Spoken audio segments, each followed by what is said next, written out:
And now, the BonFire with Big J. Okerson and Dan Soder. Come like a bomb. Hey, everyone. It's Wednesday, last live show of the week on the BonFire, Comedy Central Radio Series XM 95. I'm Big J. Okerson. That's Dan Soder. Hello. Our team is down one Jacob, but we are up one Becky Rodriguez. Becky Rodriguez. Becky Rodriguez. I know what you're thinking. You're wrong. She's a tiny white girl with purple and blonde hair. Who we're trying to talk into doing a floor routine at Skankfest. Yeah, if she could somehow just deliver something to the stage. Becky's a former gymnast. Current gymnast. You're never out of the game. You can't shake the life. You can't just get out of that backflip life. Becky, didn't you actually have to do the whole, live with a Russian guy? No, not live, but train, for sure. With a Russian coach? Yeah. Becky, you'll not flip. Not enough. Is she not scary? Is he in jail now for doing something to somebody? Yeah. Several coaches that I've had have had some trouble. Yeah. Harassment stuff. Yeah. Not harass, but, flat out. Yeah. Pedophile shit. Weird. Yeah, weird. Age. He had a different form of the pommel horse. It was him covered in olive oil. He just had to ride on him. You gotta keep gymnastics to fat, dykey teachers, man. What do you mean? It's got to be your coaches. Oh, you said pure lesbian coaches. Just that thick thigh chick who used to do it herself. I don't know, man. man. They can't lift you. Yeah, but is that what? Oh, wow. You So they just perfectly groom them from the start. They're like, I must lift you. Sorry, no woman here to lift you by pussy and tits. I am only strong man that must grab inner thigh to lift you above head. You picture you by fish hooking your mouth and butthole. This is how you throw. You picture like hay bales. This is how you throw large halibut. finger in butt in mouth. Don't crush meat. Yep. Send off. Several coaches. You had several coaches get popped for abuse. What would they get charged with? I mean, one married a former gymnast of his when she turned 18. Just got her right off the grill. And then he ended up... He's like, that one's mine. Yeah, I mean... How old was he? I think he was probably 30 or so. Well, Becky, you don't have to have a confession session here, but I just will say from the heart, as a friend of yours, I hope to God you were at least a little molested, because I wouldn't want you to go through life thinking you weren't good enough for this guy to touch you. Thanks, Jay. I hope something. I hope some light over the clothes play. And I hope if that did happen, then you worked it all out in the uneven bars routine you had. Mm-hmm. No, I hope that one day you just go on a weird murderous spree. But cool. I will stick up for that. It's not your fault. It was those fucking Russians. Yeah. Those goddamn Ruskies turned you into a monster. But let me ask you this question. Did you make any mistakes? And I can go ahead and answer that. No. Your floor routine was probably flawless. That's probably why they didn't molest you. Yeah. You were too good. It's like when pitcher throw no-hitter. You do not talk to them. You don't molest a gymnast that is perfect. Yeah, he goes, why do I always have to suck your penis, coach? He goes, you're not good tumbler. Remember balance? You had bad balance beam at the last invitational. I put you on those rings. You look confused, but very good at blowjob. Man, I feel like gymnasts have that kind of core strength. They could just snap your dick off. Yeah, you know what I mean? Shit, they just have that fucking wrist strength of holding themselves up. In a fucking chalky hand job. It's going to rip your fucking dick meat off. It's like a chimp going nuts. It's fucking pulling off you you're like, ow, fuck. Oh, why did I not think that pet I created would turn into monster? When they go home, you can always tell when your kids are molested by their gymnastics coach because there's chalk handprints on your pussy and tits of your outfit. He goes, whoa, what's all this chalk on your inner hip? And then just like a chalk outline, like chalk but with a space of a dick in between the butt cheeks. It's just everything's wrong. Something wet got plopped down here, either a fucking thigh of chicken. Why is there chalk here, and here? Why is there no chalk here? We're an uncircumcised Eastern Bloc cock. He goes, is that a ballistic missile? Yeah. Oh, God. This is kind of appropriate with the call that we have in 5 minutes. Christine went out and did some fucking producing. Yeah, this is and Becky, by the way, to support her and her therapy, I guess, Human Place. The E is a 3. Fantastic on photographer. all social media. She's go check out our pictures of comedy and all things adjacent and all things besides. Yeah. She's not just a comedy photographer. She takes pictures of other shit. I'm sure there's a fruit bowl in there. And run up on her and see if she doesn't backflip over you. An interesting bug. Yeah. Try to get her now. She's too squirrely. She's like Spider-Man. She'll run on the wall. She looks molestable size still, but she's squirrely. It's like Jackie. It's like trying to grab Jackie Chan. She'll run wall up. You think so? Yeah. She's parkoured up your chest and she's on the roof. Come get some, Becky. It'll be a rumble in the Bronx. Hasn't been molested since '97. Yeah. She's a sign in her house.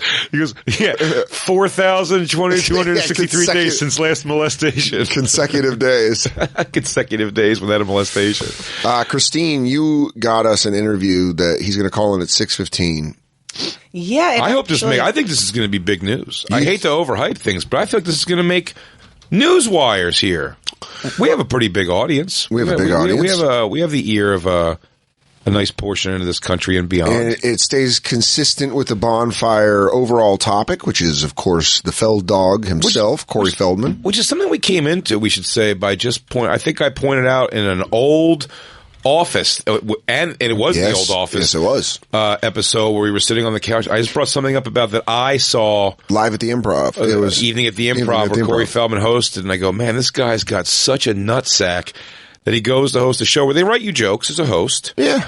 When they have a celebrity host for that show, which they did, they'd write them a set and they'd go out and do their set. He said, no, I'm foregoing the set. I'd like to open this comedy show with me lip singing and dancing like a buffoon to my new single that's never came out in any way. There's no real single there. And he does it. He dances like an idiot. He looks moronic. And he was so confident in it, we couldn't believe it. Yes, this is it right here. You can turn the volume up on it behind me. Jason Robards. It's called Something in Your Eyes. I'm going to do it right now. It's just... Doesn't even move the mic. Already here, I'm upset. Doesn't even move the mic. Dude, so great. Man, no one's reacting. Pull the rope. So this started what it hits me every time. I watch it all over again. It's impressive. I'm intrigued by him. Look at him. He's not going like, wow, this is going bad. Should I do something? He just... Yeah. They even show audience people making fun of it. That's Dr. Phil face. She's like, oh my God. I mean, he puts the microphone away from his mouth while he's supposed to be singing a lot. I'm pretty sure he doesn't know his own song, but he confidently goes out there and dances like Michael Jackson, but, you know, a white teenage not good version of. And we just became intrigued with this guy. And, you know, we followed the track. We've watched the movies. We've watched the documentaries. We've watched the wife swaps. We've listened to the albums. We went to the fucking counted up 3+ hour concert. Yeah. We bought the merch. We actually influenced the encore and got him to play What's Up with the Youth. We made him feel loved that night on his birthday. We have since talked to a former angel. Ups and downs. We always got this. I'm going to go ahead and call it a cult, even if you mean it in the most trivial sense. I'm not sure what that splicing was. What the fuck was that? In the middle of splicing, there was a woman tied to a bed. I almost just asked you if that was... If I was seeing things. I was going to ask you, I'd be like, dude, I don't know if I just saw a fucking murder happen. Did you watch the Ring videotape last night? We'll post it. We'll post the video we're talking about at the BonFire SXM on Twitter. We became intrigued with his just gumption. Is that the right word? I think what it was every time we started as really big Corey Feldman fans. We both were, in a sense, raised on his movies. Grew up still a fan of much of the work. I think he's an incredible actor. And he was an incredible actor. Yeah, sure. I think he could probably dust off that fastball if you put him in the right role. Really? I really think. Got Corbin Nash. He plays a transvestite vampire. You didn't watch that? We didn't watch that. Oh, I did. We got to do a pre-record of that. Buddy, you got to watch it. All right. It's next level ridiculous, fantastic bad. Okay. I'll watch it this weekend in Buffalo. I mean, it's fun. It's a fun watch.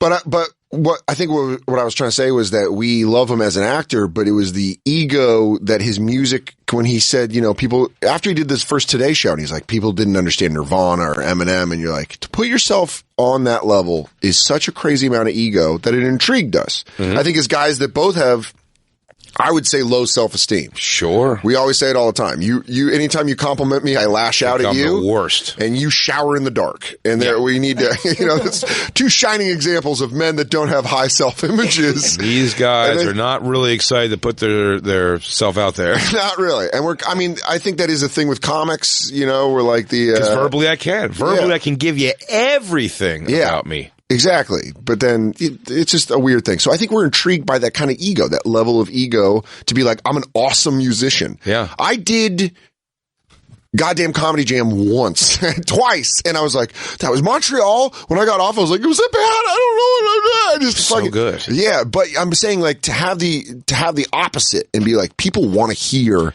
my music. Yeah. You're only going to let me do one song? Crazy. Or let me do an original or shit like that.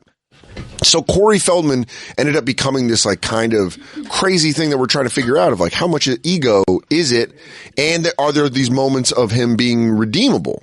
Right. You know, we try to find moments where we're like, all right, Feld Dog, we try to cheer him on. Yeah. We do our best to cheer him on. We try our best to support. And we watched, I said, what we could only call really as a cult that he has with his band mates, I guess. And there's been stories of people leaving and saying there's been all kinds of crazy sex parties. We do always give a little bit of a validity to the idea, too, that like it's always people seem to be leaving disgruntled that start telling these stories. No one like runs away from it and seems to go like, I'm getting the fuck out. It's like, it's always someone who's like kind of like told to hit the bricks, I think. Yeah. I might be wrong about that. I think Jezebel Sweet was like, or maybe she just left, but like she is telling the story and she called in here, Jezebel Sweet, former Angel, and spoke to us, very, very cool of her, and told us a bunch of stories. Yeah. About what's going on in the house, from drug parties that he's not sober as he claims, fuck parties, which I don't have a problem. That's not my scene, fuck parties necessarily, but I think it's pretty cool. If that's your thing, and if people are agreeable, I think that's a pretty cool thing to be. If you can pull that off, do it, dude. If everyone's agreeable to it, if everyone's thumbs God bless, up, God bless. But God bless. But I got that from Sal. It's just Sal. I love a good Sal Volcano. God bless. God bless. It's like a Shane Gillis. Hell yeah. Yeah, it really. You does. just get around it. Too. It's infectious. God bless. So Jezebel Sweet made several claims about, we always got to say allegedly. There's no video evidence. There's no convictions on this. However, we always got where we're at in the story of Corey Feldog now is he claims he was attacked on the streets by a gang called the Wolf Pack. And pricked with a needle. Well, first stabbed, and then said pricked with a needle. Dialed back when there was no hospital footage. Yeah. And then we had the guess that he would come back months later. That was a real wild guess. I thought it was surefire when it came. I still think we're waiting for it. That he was going to come out and be like, they pricked me with an HIV needle. Yeah, because he said he turned down the HIV if you possibly got stabbed with HIV. Because it would make him sick and he has too much work to do. Yeah. Yep. Triple album coming out next year. Yeah. I hope that's true. But anyway, and apparently Corey Feldman's taking action against the Corey Feldman's mom. Corey Feldman's mom is? What do you say, Corey? Oh, Corey Feldman. I'm sorry. Now the police are involved. This was where he says that Feldman believes an online group who calls themselves the Wolf Pack are taking vengeance on him for working to expose the alleged sexual assaults going on in the entertainment industry. To bring us to today, Christine went out and got us an exclusive interview with the leader of the Wolf Pack. Well, I do have to say, Jezebel Sweet, who was the angel that we had on, met Bobby, and she actually is the one that recommended him to us. And Bobby, and by Bobby you mean Bobby Wolf. Bobby Wolf, who has been told 75 to 100 times over the last year by different people he should come on the BonFire. Hell yeah. So it's and also we need to use a lot of allegeds on this because we're I'm gonna be corporate Dan right now. We gotta watch our language, but the humor is going to be on the hypotheticals of the allegeds. Yeah, the hypothetical allegeds. How many loopholes can we find in this? We're going to find a lot of dancing room. Because I'm telling you, if it's possible, Dan, I want names. This is going to be big news, I think. I think we're making news today. Black Lou completely agrees. I wish Jacob was here to dance to this. The stories have layers, too. Like, there's all the stuff that happened in the last year, and then there's a whole bunch of stuff from the 90s as well. So it's a nice little onion. Well, also, remember when this song hit and Jacob went fucking nuts? It's his favorite song. I swear to God, it's his favorite song. I love Ascension Millennium. He doesn't even like it ironically. No, he He enjoys the tune. Loves it. He fucking loves it. Dude, He's a if true I don't fan. dance, I'm going to die. You think it's in his quad blast mix? Oh, yeah. I mean, I think this is how he ends it. A fast run on the fucking... on the treadmill. So should we get him on the phone here? Because he said he's he'd like to talk to us. We're very excited to talk to him. The alleged leader of the Wolfpack. Yeah. It's Bobby Wolf, everybody. We have Bobby Wolf on the phone. Bobby, how are you, buddy? NWO. I'm great, guys. How about you? I'm doing good. I know we're able to use your name, but it was funny right out of the gates as I said it. I was like, Bobby Wolf's on the phone. He goes, I said don't use my name. He just hung up on us right away. No name was supposed to be given. Hey, I was told I couldn't come into the studio in case I was packing a syringe, so... Oh, dude. If you would have gone for me, good luck, dude. I don't know if you know this, but Under Siege was based on my dad. Yeah. Really? Yeah, Casey Ryback. Needle attacks. It did seem like a weird dialed back thing. Again, I'm not sure if you heard on hold there, but we had a prediction going that one of the fans of the show made that seemed to sound very plausible, was that he was going to come back and said he had HIV and that it was given to him from this needle stab. We all thought it was sort of a big ruse, was our guess. Yeah. That it was a big ruse to just kind of like, rather than just say I fucked up and got AIDS or HIV, to blame it. Because I know one thing about Corey Feldman that holds true from his own movie he made on Lifetime to every story he tells. He really enjoys being the victim reaction. Like, he enjoys people treating him like a victim. Yeah. But he can't make himself that for long. At some point, he's got to tell you about the ass he kicked and the pussy he got and how cool he was. Yeah, his own worst enemy is himself. Yeah. Absolutely. He loves to talk, and we love him talking because he just backs himself into a hole. Yeah. In a corner every time he opens his stupid mouth. Now, Bobby, just for the campers, to get the full picture, what is your history with Corey Feldman before you assembled the Wolf Pack? Good radio hosting, Dan. Thanks, buddy. Well, yeah. Well, first of all, there is, to the best of my knowledge, we've never even been in the same building at the same time or even the same town at the same time. But why it kind of stuck in my head, because in or around 1990, there was this really creepy guy named Jeff. I can't remember his last name. I'd give it to you if I remembered it. But it was. Is it Jeff with a GEOFF? Because that's a real creep. JEFF. That's a real suck air through his teeth and touch It was himself. JEFF? That could be a good guy. Could be a good dude. From what I've heard, Jeff Foxworthy's a great guy. Right. The guy worked in Manhattan, and he was entertainment manager, and he was going to get me modeling work.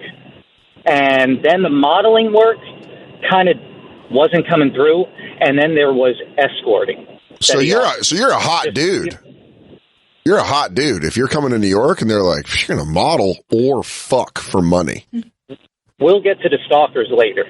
But, so you're really hot. You're like, I'm trying to gauge what kind of guy I'm dealing with. You know, you're just like His name's Bobby Wolf. If he asked me to draw him, it would have had awesome stubble all the time. But Bobby Wolf could be a fucking mutton chopped blues guitar player from Louisiana. No, that would be a WOLF only. Right. This has an E, which seems a little more regal. Yeah. So Bobby, you're coming into New York doing model work and then getting bumped to the pros and just doing escort work. Never actually got to do the escort work.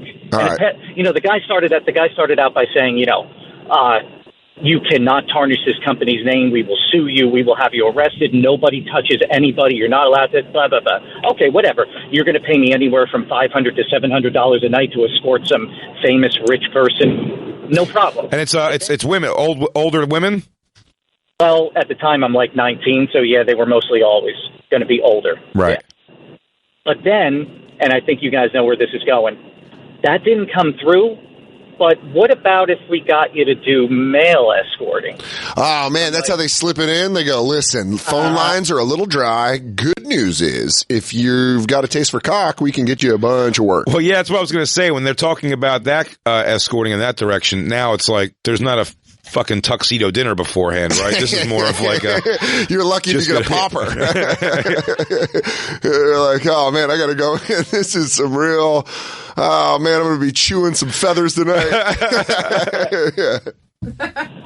No, it was... and then the price tag went from around $600-700 At one point, so desperate to get me to say yes, it went up to 3,000. Oh, 3,000. But here's my question. I've been in some dire straits, Bobby. 3,000. Is it a boofing? Is it a hand job? Is it a blow job? What are we talking here?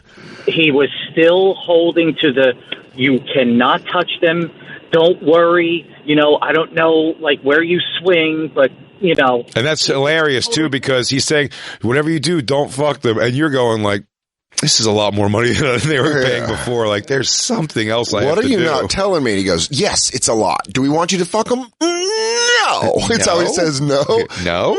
Not really. Well, the grooming thing came in a little bit after that. The grooming thing started to come in. It got to, this is a guy trying to be, on the up and up, telling me, you can't touch it, we'll have you arrested, to, so what if a guy grabs your cock? Hey, what happened to... everything's above board. Bobby, did that happen? All of a sudden you want people touching my cock? Did that happen all in one meeting? Did they go from like the start of the meeting? They go, you don't touch these guys, they don't touch you. Then the meeting, you go, so listen, before we get out of here, how you feeling about a little hand job action? Maybe over the pants? Hey, remember that crazy stuff I said before about not getting your dick sucked or sucking dick? That was the old me. That's the new me. After meeting with you for about 45 minutes, can I ask you this? How do you feel about doing some old fire sticks? That's just where you rub dicks. That's all you got to do.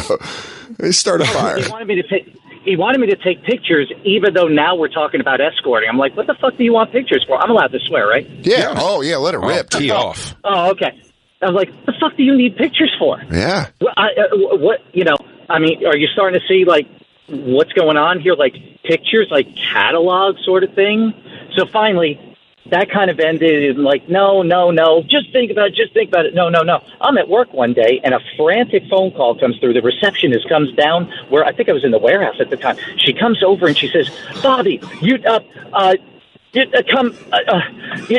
to take this phone call. Come here, hurry. And this and Bobby, just so our listeners know, this is what year? Around 1990, right? About 1990, maybe 89. Oh, dude, so you're the hot dude in the warehouse? Hell yeah. You probably got long hair. You look like Eric from Real World, that hosted The Grind. You never wore anything under your coveralls, and you always had your coveralls half off the top? And you had work gloves on? Oh, what? That's such a beefcake recipe. No, sadly, I don't think it was like that. Picture Brett Michaels with dark curly hair. That's what I was doing. All right. That's what I was doing.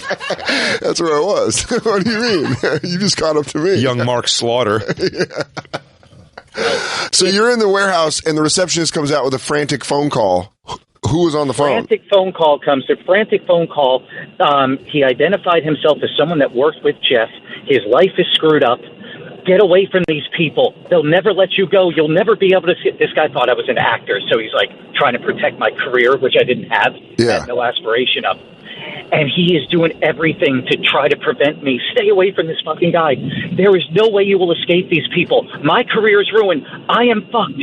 I can't get away. They know where you live. They know everything about you. They will extort. They will blackmail. You are fucked. Oh, I didn't tell you that. This is the connection. This is the Feldman connection. When he was trying to ply me with the whole, oh my God, come on, $3,000. Don't you understand who does this? So here's where the names are going to drop, okay? Right. Allegedly, this is beautiful. Beautiful. Good job, Bobby. This is secondhand. This is Jeff, this guy, I can't even remember his last name, telling me, I'm not making these accusations. Do you realize how many people, like famous people, work with my company and companies like me? Dude, do you think they're all straight in Hollywood? Fuck no. Tom Cruise, a client. John Travolta, Nicolas Cage, Tom Berenger, Charlie Sheen, and wait for it, you guessed it, the mini moonwalker himself, Corey Feldman. So wait, they were getting mail. That was a fucking fantastic action film until Corey Feldman. I want to see this. It's like the Expendables, but with dudes who can dance low key. This was for again allegedly, but this was for the service at that point was sex with a young man, not underage though. They never said a specific age. They just said the younger, the better. All right. The younger, and I've always looked younger, so I probably looked like I was 16 at the time, 15, 16 years old at the time. That's $3K a night right there. That's 90s $3K too. That's big. Stretching a long way. You can probably get a nice complex apartment for that. You could have bought something in Soho, be a millionaire right now. For $3,000, you can live a couple months in a apartment complex. Oh, yeah, you got to turn your music off at night. But you're talking about outside of the city. Oh, yeah. I'm saying $1,990, $3,000. He takes that. He buys a warehouse in heroin-infested Soho. Mm-hmm. Oh, right now you're saying? 2019? On Easy Street. 2019, he's got $8.5 million. Yeah. Well, hindsight's 2020, Bobby. I didn't mean to drag you through I'm sorry, Bobby. I like to live in the past. I like to make moves. I like to make moves that are in the past. So he says to you that these like celebrity males are reaching out for, man, I want to, so much of me wants to believe that world isn't happening like that, as sinister as it is. And then you hear it's like, probably worse than you think it is. Well, it probably is but I said I hate to have that, the lizard people run the earth and you don't want to get the 10 people in the world that smoke fucking foot-long cigars and can make all the moves. But at the same time, there is those. It's not so much that like Bob Kraft, Bob Kraft's story, Bobby. He allegedly. Well, I think he's in. Yeah, but he's allegedly was going. Took a private jet to go get hand jobs and blow jobs from these hookers. Oh yeah, I want to get jerked off by a Asian girl. But that any cheaper than that? That all happened recently at some Asian parlor. That a bunch of celebrities apparently they're about to drop or were going there. And then you're like, wow, why would these rich guys go to this place? There has to be a reason. And as you look through it at all, I mean, at least at first glance of the evidence they're throwing out here right now is like the lady who owns this stupid, massage / hand job place is like at Mar-a-Lago with like Trump the year before, like in pictures with him hanging. So it's like, it's so all tied in and connected that you're like, now Tom Berenger, somewhere between making The Substitute, Tom Berenger goes and likes to have a 19-year-old boy spit on his wang, and it's like, maybe, I guess it's possible. It really hurts me cheering on Jake Taylor leading the Indians. Really makes me rethink it. It really does. I really become a Ricky Vaughn guy in that. And then it's Ricky Vaughn! You got 2 major leaguers in the alleged. Was Charlie Sheen in that one too? Yeah, he said Charlie Sheen. Oh, yeah. Yeah. All right, well, I'm a Serrano guy now. And I was actually... He said a bunch of other names. So good. Well, that way you can't ruin any more of my favorite movies. Yeah. Right. Saturday Night Fever. They would you know how like Eric Clapton would give Slash a guitar, like, this is a guitar I used on the whatever album, and I kind of gifted it to Slash and whatnot. So that's how he described it. They kind of pass him around as party favors, like, hey, I bought you something. Hey, I got you a little something. Yo, Berenger, you got to try Rodrigo here. Dude, I got you an hour with him. Raul will suck you straight. I got you an afternoon at a villa with him. This guy will suck you so hard you'll go home and be able to fucking not puke your way through eating fucking Katie, what's her face's pussy? I cannot tell you how much we appreciated that Christmas basket you sent us. So I got you Darnell, 18 years old, hung. I trust the wife's out of town? It's a trusted way to stay closeted in Hollywood. And just like all purchasing, nobody's empires are going to be busted if they're 18, if they're of age. It's prostitution, but it's like, this all sounds like a big ploy to stay in the closet. To just pull 2 names out of this list, though, that means, Charlie Sheen knows that Nicolas Cage would enjoy Raul's sweet butthole. Yeah. Well, you make friends with guys you have similar interests in. So is this like I don't know. I'm very close with Dan. If this was my thing I was super into, I wouldn't have run it by him at this point even yet and been like, dude, best fucking Young Boys is cool. Would you be into that at all? I go, man, you know what I love? These Sonos are great. But you know what would be better? If I just had like a 19-year-old Midwestern boy's butt in my face. Or just always making it as a joke. He goes, hey, this is good. He goes, not quite as good as having a couple of teenage boys sucking my dick, but I mean, it's good. He goes, nah, I'm fucking around. No, these are great speakers, man. Dude, I love these things. My God. I fucking love this Macho Man shirt. I mean, yeah, do I want a bunch of fucking hot 19-year-olds mama dogging me and sucking on my dick? Yeah. Yeah, I do. But this is pretty cool. And then you just bring it up where I go, So what kept you going? So when you heard Corey Feldman's name in this list, what kept your, I guess what we have is a fascination with him, into staying involved? I didn't. Once all the Weinstein thing started to come out and all that, and, you just get aggravated every time there's a new name. You're just like, can people stop these people already? What's going on? Then all of a sudden, the maniacal midget comes out with his little, $10 million video. And I'm like, $10 million. What the hell? And then, you know, like he almost had me in the boat, but then he jerked the pole too quickly, you know, and the hook just. What did he have you hooked with? What did he have you hooked with? The whole, you know, that he's got information, and I'm going to name names, and we're going to stop this, and you know, so he almost got me. You like when Felddog went vigilante, and he was like, "I'm going to fucking break this thing open." So did we. It was a moment in time where we kind of got off his back a little bit for the ridiculous music, and we're like, "Oh man, this is great if he's going to fucking really point some people out." True, we were in Studio 5, but then he would basically he would give you puzzles.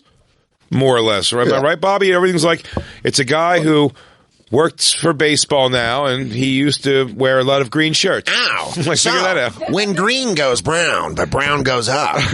What is round and what is flat? Only the man in the afternoon would know that. Corey, I got it, because the doctor was the kid's mother. And he goes, yeah, got it. Anyway, his name's Ted Thurman. He's an orthodontist. Do we have? So your argument, Bobby, was that he was not coming forward with it. That's what kind of got you off the hook. The $10 million. That pissed us. That $10 million stuck in my craw. Yeah, and then it fucking wound back. It wound back to $1 million super quick, which is still so transparent.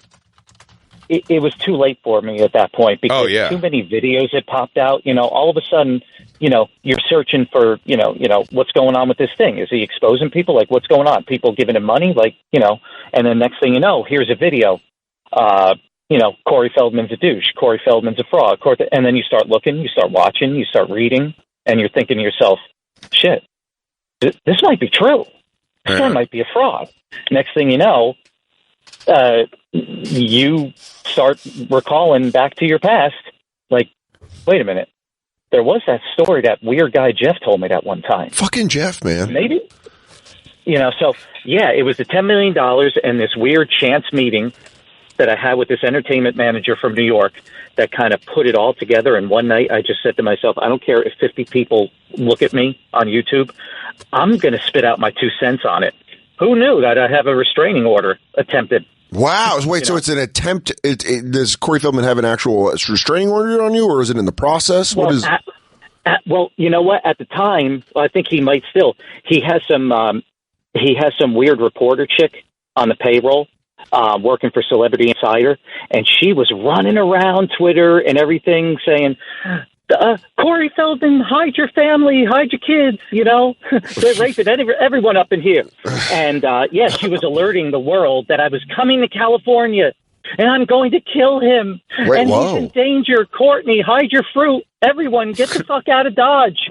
You know, so, yeah, this was all happening. And then, of course, I returned from California, no syringe incident. As a matter of fact, I put out a good video where I dispelled all his publicists' bullshit claims about how she interviewed these witnesses. But, you know, these people don't realize that you can actually call the police and ask yourself. Yeah, those are public records. Yeah. There's public, you know. Well, that's why I got dialed back from stabbing to needle. Yeah. Yeah. But all of a sudden, there's a temporary restraining order. So you can't go. So you can't go to Los Angeles. Out there and everything. No. That got just completely thrown out. Here's the good news, dude. You can hear "What's Up with the Youth" from 200 yards away. It's pretty badass. I think it was 100 feet or 200 feet. Oh, and then he's not allowed to talk about me online. Oh my God. He put his dog. You know what's great? You know what's great about that, Bobby? Is when you just say 100 feet away from Corey Feldman, you go, so just my entire life, continue to live my entire life. Yeah, it was more like, guys, you promise? You promise I can have this forever? More of the same, please. So what was it? Did you I'll raise you 500 yards. Bobby, did you? My question about the death threats that he received. Did you have fans of yours that are in the Wolfpack? Did anyone? Because like sometimes we'll have like fans of our show. Sure. We'll like shit on someone jokingly or whatever, and then they might send a tweet that we don't necessarily agree with. That we're kind of like, fuck, that's not what we would say. The big thing, and this was actually in the restraining order, and I have no problem forwarding it to you guys. One of the memes, these were based on memes. There were never any death threats. I repeat, there were never any reported death. Well, there were reported death threats, but they don't exist. He was never able to produce anything. One of them said, and I quote, if wanting Corey Feldman, if it's wrong to want Corey Feldman gang raped in prison, I don't want to be right. Oh my that God. that was a meme. And he used that in a restraining order and said, "Do you see it? They're out to kill me." Mm-hmm. Yeah, just like shitty internet talk. Yeah. Yeah, and restraining order seems a bit much. And memes. Yeah, it's, I don't know, man. He's so like, what's the latest thing he's put out? Now he's sort of denounced Michael Jackson, or he didn't denounce I think he him. said he's going to stop defending Michael Jackson. But you know what I find interesting about Corey Feldman too is everything in his life that is over the top and bizarre, whatever. If he just owned any piece of it, it would be night and day. If he acknowledged to the world, like where the angels in his life become like evidence of like, look at this whack job's whole thing. They're signs of insulation. Right. But if he came out and he was like, what's the thing with the girl? He goes, well, it's nice to have hot girls around. I'm a single guy and, or whatever. Or I would even go one step further if he's like, I don't know, I like to have fuck parties with a bunch of hot 19-year-old lost Canadians. If that's the case, I'm saying you go, they're all adults. If they want to leave, they can leave. If he did this, I'd be like devil horns. But I'm saying, but also in some weird way where you go, now I know, like, you know, that's not something that I want my like grandmother to hear. You know, it's like it's not for her. It's like, yeah, I'm into some pretty weird shit, I guess. And then also go and we were molested, and here's the guys, people's names or whatever. He's like, it's the air of self-importance, Bobby. Do you agree that makes him think like, if I say these names, my life is in severe danger? He goes, no one's looking for you. And the world really isn't that goosed up to find out who fucking touched your dick. You know what I mean? Like, it's information like, good, now get that guy. You try to get him. Like, that guy, wherever that guy is, his power is not, he's either got way bigger problems than Corey Feldman accusing him. Yeah. Or it doesn't matter. Yeah. Do you know what I mean? Like, it doesn't even barely makes national news, the person who raped Corey Feldman. It's just some guy. But it's not, you know, like, Do you contest, Bobby, that nothing happened to him, or you think he's a fraud across the board? I believe him to be a fraud across the board because there's a video that I made. I guess he had a Periscope or a Twitch video or something like that, and all of a sudden he completely broke character, and he went from like sexual abuse or, you know, outing these people. All of a sudden he goes on this like a completely immature tirade about, no, you want to know what pain is? Telling you that you're too fat, and that's why Corey Haim's getting your roles, and that you're not good enough to do this, and I'm not feeding you tonight because you did shitty at the audition, and that's what people need to know. Jesus. Dude is pissed off at his parents.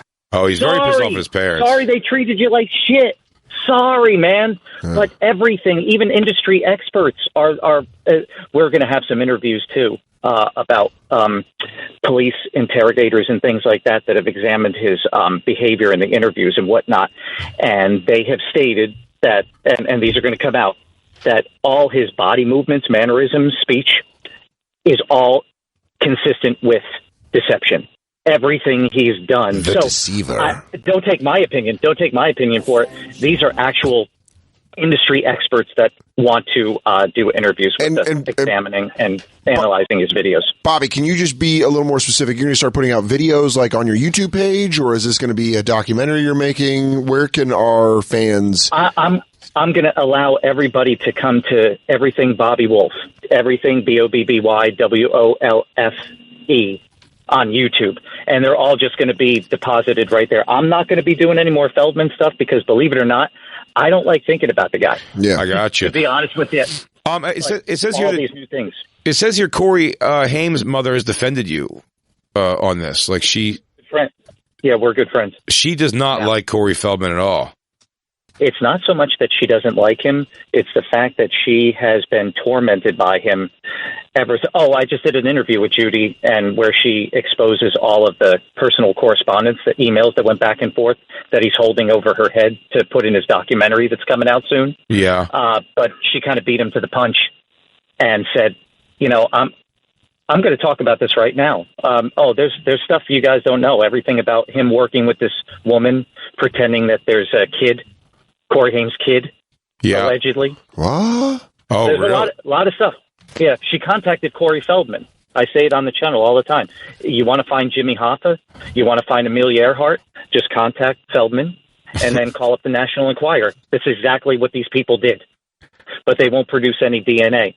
So, it's not so much that she doesn't hate the man. She despises what he's doing to the memory of her son. Does she say that there was no molestation at all? Because I was always kind of under the idea that they were definitely getting fucking around.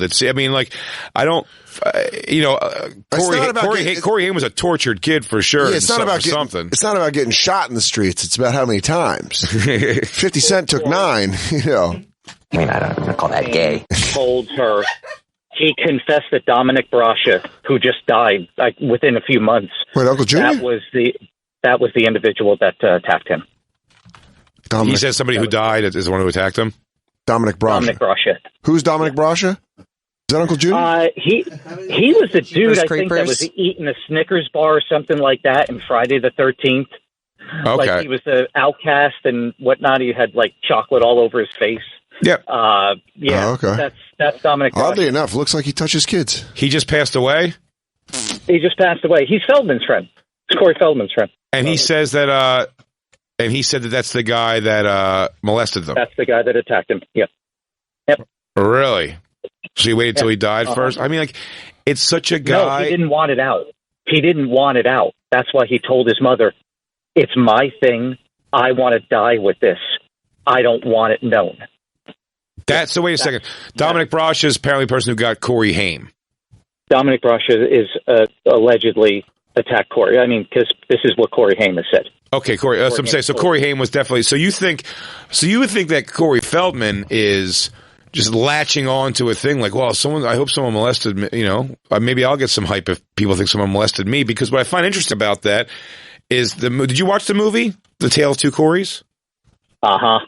Yeah, fantastic. Yeah. I mean, fantastic watch. Well, let's not bullshit. It's a fucking awesome. If you're into this, if you have any skin in the game, great watch. It's a great watch. I recommend watching it with the BonFire, watching it with Sal Volcano. You see, you see every bit of Corey Feldman all over that movie in every way. Glaring, egotistical fucking portrayal of someone's life. Even in him saying that their lives were ruined by these constant sexual abuse they went through, even in the film, we said on Corey Haim, it was fucking, it was batting practice on his asshole, it seemed like every day. And Corey Feldman, they had like, sort of kind of got his dick sucked once by a guy when he was out of it on drugs. He was half asleep. He wasn't even fully sure. And he was too busy making fucking hits. And that's where I say Corey Feldman's all over. Like, of course he'd make the movie where nothing really, even though he wants you, that's kind of goes to the point I was saying earlier. He wants you to feel the same sympathy for him. Like, look what happened to us as children. But he doesn't want to give it. But he can only show you that, like, I don't know, I was sort of asleep and I think a guy blew me. Do you know what I mean? Yeah. Like, where Corey Haim by the middle of the movie is going like, I guess I gotta go fucking tug this guy off and catch his load in my mouth. It's not like, so Jesus, he really fucking took to this. I got a pretty comfortable donut in my dressing room. Yeah. I don't know about gay. So he does. No one else will corroborate his story, though. Nobody else. I mean, I don't care. His ex-fiance, friends of his, industry people that I know and whatnot. Nobody corroborates any of this. Even I've interviewed Feldman's ex-bodyguard, DeAndre Adams. It's a good bodyguard name. I'll tell you this. I believe he's big. Why are you touching her? He even said, there's one famous thing that Feldman holds over everybody's head.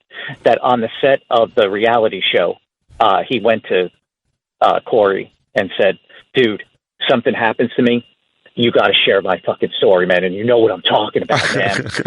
But that was absolutely dispelled. That was debunked because Dre was his bodyguard at the time, didn't leave his side, and said on my interview, and he said he testified in court, he never left his side, never pulled Corey Haim aside that day. That was never stated, never said, period. And he'll testify in court. Can't wait for my bodyguard to speak when we do the BonFire movie. Oh, man. Dan did so much filth. I know it. Yeah, and I go, Jay, you just tell my story. Tell the world my story. And the emails too, talking about how he's, he's got to make the book sensationalized. He's got to do this and that. And Judy trying to respectfully tell him, please don't do this. Please don't do that. That was a bunch of crap. There are subtle signs. They also, by the way, made his mom a moron in the movie. Corey Haim's mom. And the worst consistent accent I've ever seen in a movie. Yeah, she was sometimes Canadian, sometimes Russian. Russian, yeah. What the hell was happening? Did anybody pick up the fact that he hired an actor like 4 inches taller? No, good call, Bobby Wolf. You didn't even think about that one. I did not pick that up, really. Oh, man, Bobby, you know his psyche better than us. You're Hannibal Lecter on Corey Feldman. I believe so. Look, yes, sir. It's not the end of the world. Don't, you're still Corey Feldman. You got a couple of movies under your belt. Yeah. He's got some hits. I'll tell you my favorite part of the film, Bobby, and I call it a film. It is a piece of cinema. And my favorite part is when he gets out of rehab, he calls his buddy Corey Haim to pick him up. I know the part. And Corey Haim, of course, because he's super whacked out on drugs and butt fucking, is passed out and doesn't pick him up. Next to a pool. And while they show Corey Feldman getting frustrated and waiting for someone to pick him up, it's just him banging out his little Michael Jackson-y dance move. Like he just you can't stop him no matter what. He's like, God, man, I wish somebody would get here. I guess in the meantime, time to sharpen the blade. Sharpen the blade. Got to keep the instrument warm, you know what I mean? He is I don't know. I feel like none of these girls leave on good terms from the house, the Angels. How many ex-Angels have you interviewed? 2 for right now. One is waiting to talk. Do you have, you have one, you have an insider? No. Oh, damn. I thought you had a mole. Actually, his girlfriend's mother, the girlfriend, not the wife, the girlfriend's mother has been reaching out to people, but then she clammed up. Who's the girlfriend? I know Courtney's the... This is Mangel. Darcy Carpenter. Darcy Carpenter. Bring up a picture, Christine. What a guy. He gets quality trim or real white garbage. Darcy Carpenter is such a name that you grew up with. Oh yeah, it's got that kind of alignment. She definitely has freckles on her chest. Wait, that's the girl from Three Doors to the Right. When you took a right on Nassau, she had that. Darcy Carpenter. You got her. Okay. Did not leave on good terms. As a matter of fact, he owes just about everybody money, even the costume designer, Poina, and whatnot. And I don't know if you guys know this or not. I think I was talking to Christina. I don't think this was revealed, but Jezebel, Jackie's interview with me. No, this is her alleging this. She witnessed him rape, drug, and sodomize a woman. Really? So I have that interview. Would you be open if somehow the heavens aligned and we could do a BonFire sit down, Corey Feldman and Bobby Wolf? Oh, well, I've got a million questions love to be in person with Corey. So if we moderated it in like a live event. Yeah. And had Corey. And you guys can frisk me for syringes, everything. We'll have security. We have our own security, Black Lou, and that's how you know he's our security. So wait a second. Is DeAndre Hopkins? Are they out in the world as wife and girlfriend of him? Yeah. That's pretty cool. Yeah, he stated that, or like that ridiculous video, she's my angel, that one wife swap thing where he's like, some things are just, I think in my program monogamy or something like that, and he's just like, he's referred to her as a girlfriend too. It's interesting. Again, I have like similar views on monogamy and all that kind of shit, or just I'd say things that are definitely beyond the norm. I think a major part of that, not making people think you're crazy or nutty, is acknowledging that it's not part of the norm. He presents everything as if what, you guys don't have a girlfriend and a wife? Right. You don't have a full-time girlfriend and wife who live together. The girlfriend's got a rack on her. Yowzers, look at that picture. Yeah. He preaches how Christian, well, not Christian, he preaches how religious he is. Yeah. And anything that he preaches is against this type of thing. They all consent, whatever. But yeah, sure. Then why are you talking out of both sides of your mouth about, God and this and God will stop this wolf pack and these pedo protected. We're all pedophile. Yeah, his mental problem is like his just brazen ego. I don't know. Look at that hat he's wearing that we just tweeted out. Yeah, no, he looks like a jack off. You love that hat, Dan. You would admire anybody who could pull off a hat. Shut up. The girlfriend's hot, actually. The girlfriend's pretty goddamn hot, and the wife's hot. But I mean, like, it's just really there. It looks like a guy that had a good weekend in Vegas, and those are his rewards. You know what I mean? Yeah. Like he's like a country bumpkin, and he just killed it at the blackjack table. You know what they both look Hey, like? look what I got. 2 real women. Here's what's funny is what they both look like, and almost against what you just said, Dan, is they don't look like real women. I mean, I know they're real, but I'm saying they both look like women who are like dealing with a situation to live in a big house. I got you. You know what I mean? Like, it's a thoughtless life. Yeah. They go and say, hey, you want to play music, and somehow groceries just show up? Like, yeah. Sure. You know what I mean? Like, yeah, sure. Well, you have to fuck me. Yeah, I mean, we're going to be fucking somebody, so sure. Like, do you understand what I'm saying, Bobby? They seem like it's such a vapid life. Like, the whole thing, even on that wife swap, and it was like, are we going to be having fluid with our meal today? Like, he's just kind of dicky to him, and they're like, oh, sorry, we forgot to get him a drink, and he gets so weird about that. But I mean, Jackie's not kidding about all that stuff. Correspondences have to be, they're controlled. They're monitored. You can't tweet without his permission and without his inspection. Well, you know, he's maintaining a brand. Jackie is Jezebel. I know. Jackie is Jezebel. Jezebel's Jackie. Yeah. Finkel is Einhorn. Finkel. Somebody else had that MO. I think he died recently. Charles Manson. I was going to say Elvis Presley. Well, I do say the same thing. But it is like, it is that kind of cult thing where he gets them involved. But not like Charles Manson. I think these women were obviously willing to like go to the bat and die for him. These girls seem to ride the wave, and then if we waited out when these girls age out to him and he starts showing less attention to them and less effect, and he just wants to move on. Sure. And they start going like more and more, like there's going to be so many corroborating stories by a decade from now that he will be probably, jailable. But yeah, but I don't think there are a couple of women that are afraid to cut. There are 2 women that want to. This is strictly off the record. I can't give names. As a matter of fact, one of them wouldn't even give me her name. They want to go to the police. Jackie's gone to the police as well. They want to go to the police, but they're scared because they are industry and they are afraid of what he will do to them. So there are other people lined up that want to report him for sexual assault. All right. But again, this is alleged, and this is off the record. Well, no, that's not alleged. It's not alleged that people who are want to press charges on it. Yeah. It's just that there's no charges pressed. There's nothing alleged about it. No charge. They have not gone yet. They are scared. You've taught me more about alleged. I can't even give names. Yeah, no, I understand. Well, these things may come out. They may come out. Yeah, because he's held off on everything, right? He hasn't given any names officially yet or he's only named people who are like already dead or something, right? Yeah.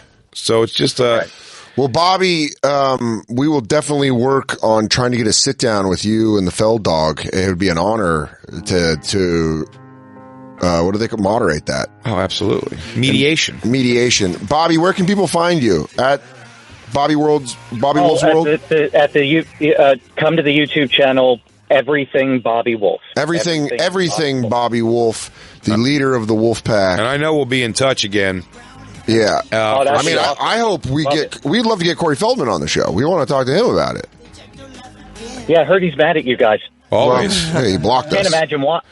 Yeah, everybody's been saying how entertaining the videos or the audios. Oh yeah, we have a good time playing with him. But again, we said we came into the whole thing fans and willing to talk to him. Now we always I do retract everything negative I said about Doc Ice. But I just think he's an interesting person, and there's parts of me that would really love to talk to him, but I think he's beyond understanding a reasonable explanation of things. Yeah. I think he's like, he just, like I said, when you go, hey man, I get it. I'd like to hook up with my chick and another chick. That's awesome. I get it. I go, but I understand that like the lady who lives next door to me might not think that's all. She might think it's bizarre or against God, and I get that. That's fine too. And like he's just so like in your face, like what's weird about R. Kelly? Just made that same mistake. They're cut from the same cord too. The R. Kelly stuff. Yeah, it's cut from that same cord where it's like after he did his crazy interview with Gayle King. Yeah. Afterwards, he goes, "Oh, we got to make this right. Send both my young girlfriends out there. They'll make this right." And like, yes, we are both his girlfriends. That's not crazy. That happens all over the world. It's like, no, you have to acknowledge that it's extraordinary. Yes. It's a different thing. And he won't do Unique. that. He just goes like, no, I'm a victim only and a victim of circumstance, amongst other things. And it's a bad look, man. He digs himself a hole. You're right. You used that term earlier. He paints himself into a corner, man. And he just Trying to kill him. can't get out. Nobody. Weinstein didn't try to have anybody whacked. Kevin Spacey. All these people with enormous amounts of money. Nobody tried to have the people that came out against them killed. None of them. No one seems to be living in fear. Harvey Weinstein did take some Israeli special ops to get some fucking files. He did do some crazy shit. But Bobby, thanks for calling in. We appreciate it. Everything Bobby Wolf on the YouTube channel. WLFE. WLFE. I mean, Absolutely. it's just crazy to learn that. Thanks for calling in. Thank and you, know, brother. I mean, Thanks, there's so much information out there. A recent study shows that Americans are sleeping less than ever. That's pretty crazy. That's almost as crazy than everything we heard. Even though lack of sleep ruins your performance and impacts your relationships, it's time to improve every aspect of your life by getting the best sleep of your life. You know where I'm going with this, Jay. Bowl and Branch. Oh, yes, I am. 100% pure, organic cotton sheets in the world. Hundreds of thousands of Americans sleep better than them. Maybe some former angels. We don't know. We do know 3 former U.S. presidents sleep on them. Oh, hells yeah. Yeah. BowlandBranch.com. And they're not only making sheets, they make plush towels, they're making throw blankets, and they're naturally derived products made with the highest level of craftsmanship, and every purchase comes with a 30-day risk-free trial. Get $50 off your first set of sheets, plus free shipping at BowlandBranch.com with the promo code BonFire. That's BOLL and branch.com, promo code BonFire for $50 off. BowlandBranch.com, promo code BonFire. Yeah. But what were you going to say? Well, you know what makes me feel the most sleepy is when I have a full belly. Oh, man, I'll tell you. I get so sleepy. I love it. But, you know, there's not enough hours in the day to make a big meal. And that's where HelloFresh comes in, everybody. They take the guesswork out of cooking by offering a wide-ranging menu with classics that we know and love, like the gorgeous greens farro bowl that fans Nona used to make. She whips it up in just a frenzy. Or the delicious Chipotle spice steak that she says will cure any flu. It really will. It opens up your nasal passages. And there's some recipes that perhaps you didn't grow up with on a weekly basis. Well, wasn't that fancy. And that's courtesy of their gourmet menu. You get fresh, affordable, high-quality ingredients delivered right to your doorstep, pre-measured, so all you have to do is follow the recipe. It could not be easier, and that's what makes HelloFresh America's #1 meal. You visit HelloFresh.com/bonfire. HelloFresh.com/bonfire for a total of $60 off. That's $20 off your first 3 boxes for you morons who can't figure it out without a calculator. No, I get angry. I get wound up. Visit HelloFresh.com/bonfire. You know, after a good meal, like a real good long meal, nice cup of coffee. That's what I like. Really cures what ails you. Ooh, I recently discovered Trade on Instagram. It's a coffee marketplace that partners with 50 award-winning roasters in the United States. Shut up. Yeah, features over 400 unique coffees. Shut up right now. Dude, what really got me, and this is going to blow your mind, a 6-question quiz, and then a magic algorithm. Shut up. Dude, it knew what I liked. And it basically... It likes what you know. And it likes what I know. The coffee's roasted only when you order it, so it arrives right at your door. The freshest coffee you've ever tasted coffee. The quiz matched me coffee. Coffee. Sweet and smooth coffee. Love you, coffee. Taste profile. Coffee. Coffee. I'm reading this while I'm drinking coffee. Oh, so much coffee. Shout out to Canada and my mouth's occupied. Irvin Farm 71 Houseband coffee. It's classic coffee. Chocolatey coffee. And it grows great with milk coffee. It goes good with coffee. I can't wait to see what other coffees they recommend. Coffee. And right now you get 50% off and free shipping on your first bag of coffee. Hot coffee. Hot coffee. Drinktrade.com, promo code comedy. Drinktrade.com, promo code comedy for 50% off and free shipping. Comedy or coffee? Drinktrade.com, promo code comedy. Comedy. You get coffee with the promo code comedy. Get the hot coffee. Okay. All right. Well, all right. It's Spotify.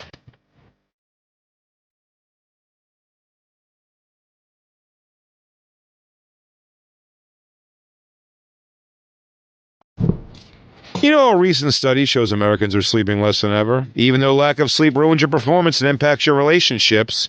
Your relationships? What's it going to do to your relationships? You don't even know, dude.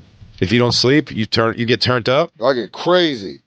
It's time to improve every aspect of your life by getting the best sleep of your life on a brand new set of Bowl and Branch sheets. I don't know if it's ever impacted my relationships, but my relationships are all pretty solid right now, and I have had Bowl and Branch sheets for some time. They're the softest, most comfortable 100% pure organic cotton sheets in the world. Hundreds of thousands of Americans sleep better thanks to Boll & Branch, and they're the only sheets loved by 3 U.S. presidents. Dan, don't even ask me who they are because it's not listed here. I don't know. I'm going to tell you right now who it is. Ronald Reagan. Good guess. Richard Nixon. 2 for 2, no way. Eisenhower. Yep. Wow. And you had a lot to choose from. I Dwight think 50. I don't know how many. Here's the good news. They don't just make sheets anymore. They make sheets, throw blankets, plush towels, and they're all made the right way, not the easy way. They're naturally derived products made with the highest level of craftsmanship, and every purchase comes with a 30-day risk-free trial. So 30 days, you could try it out, do it, dry yourself, non-stop with it, get your musk on it, send it back with your stink at day 29, all $0. Oh my God. Absolutely fantastic. And also, we're going to give you $50 off right now for your first set of sheets. If you go to bollandbranch.com with promo code BonFire, that's BOLL and branch.com, promo code BonFire for $50 off. And now, back to the bonfire with Big J. Okerson and Dan Soder. 2000s and now. Joining us, new album, Preferred Customer, available everywhere to download. Nate Craig, welcome to the show. Thanks for having me. First time on the show. Welcome, Nate. It's an honor to be here. Coming in here, eating fucking Newcastle, what is it? White Castle out of the box, straight out of the vending machine, cold. It was a bad decision. I mean, if you want to know a man that wants to be here, and we'll put things like eating on the back burner. Yeah, what did you feel was that the outcome of that was going to be? I was just trying to get through the early evening here. Okay, so you said we need to snack it up. Well, I didn't want. Yeah, I wanted to come in here ready to go. All right, I wanted to come in here fueled up. I didn't want to dip. If you guys had a spread your dinners here, I didn't want to dip into your nachos. Oh, we should start eating while we do this radio show. Jacob People would love that. People love it, and Jacob loves it. Our producer. Remember Cereal Day? Oh, that was good. Remember Dry Cereal Day? People like it when we go full ASMR on them. I went real deep ASMR. Nate, I see your hat. You're a Bucks fan? Yeah, buddy. Milwaukee Bucks. My Yes, apologies for what the Sixers did to them the other night. I was there. Were you at the game? I was there. Sorry. And quite frankly, we Now needed double that. sorry. We needed that. Yeah, they needed a little fucking. They're fat and sassy in Milwaukee. Are you from Milwaukee? I'm from Madison, but yeah, I've been a Bucks fan my whole. I just know how to say Milwaukee from Alice Cooper. Milwaukee. It is Milwaukee. Land of prosperity. I guess you didn't watch a lot of Laverne and Shirley or Happy Days then. No, I didn't. All Milwaukee. It's for old fucks. Come on. Wisconsin's sorry. been the home for a lot of. He's a new fuck. Isn't brand new fuck? Brand new fuck over here. Isn't Wisconsin that 70s show, right? Yes. Yep. That's crazy. There's a lot of shows that are in Wisconsin. That club with those two hot sisters. Mm-hmm. Yeah, the center of a lot of things. Yeah, so you're from Madison. Yep.